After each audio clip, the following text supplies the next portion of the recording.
హరే కృష్ణ. కృష్ణని పూజించడం అంటే తన నుంచి లాభం పొందడమో లేదా కరుణ పొందడమో కాదండి. దీనికన్నా చాలా అతీతమైనది ఇంకొకటి ఉంది. That is establishing beautiful love bond with Krishna. Krishna and devotee మధ్య ఒక మంచి బ్యూటిఫుల్ మధురమైన ప్రేమ బాండ్ ఏదైతే ఉందో దాన్ని పేరే భక్తి.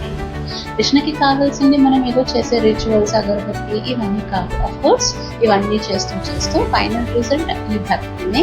బట్ తనకు కావాల్సింది మన హార్ట్, మన మైండ్లో వచ్చే పవిత్రమైన ప్రేమ నుంచి వచ్చే రిజల్ట్, అదే భక్తి. ఎలా అయితే వెన్న తనకు ఇష్టమో అలాగే ఈ మనసు అండ్ హృదయం మతనంతో వచ్చే పవిత్రమైన ఏదైతే వెన్న ఉందో భక్తి, ప్రేమ, అది తనకు కావాలి.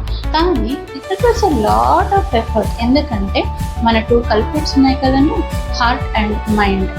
ఈ రెండిటిలో ఉండే అహంకారం, ఈగో రోజు రోజుకి మనం చూస్తూనే ఉంటాం. ఎవరితో అయినా రిలేషన్షిప్ పాడైంది లేదా మనం ఏదైనా డిఫీట్కి కారణం కూడా ఇవి రెండే. ఎందుకంటే ఈగో, అహంకారం నిండిపోయి ఉంటుంది. Getting out of this is very very difficult. ఈ రెండిటిలో మనం కృష్ణని కూర్చోబెట్టి ఒక పవిత్రమైన bond, maybe it is a parent, sibling, friend, guide లేదా స్పౌస్, ఒక బాండ్ ఏర్పడించుకుని పవిత్రమైన ప్రేమని తనకు అందించినప్పుడు ఆ బాండ్ ఉంటుంది కదండి, దట్ ఈస్ కాల్డ్ యాస్ భక్తి. ఆ రోజు మనల్ని ఎవ్వరూ ఓడించలేరు. బట్ రిమెంబర్, ఓన్లీ కృష్ణ అండి. కృష్ణతో పాటు మన వాళ్ళని వీళ్ళని కూర్చోపెడతామంటే it is not possible, right?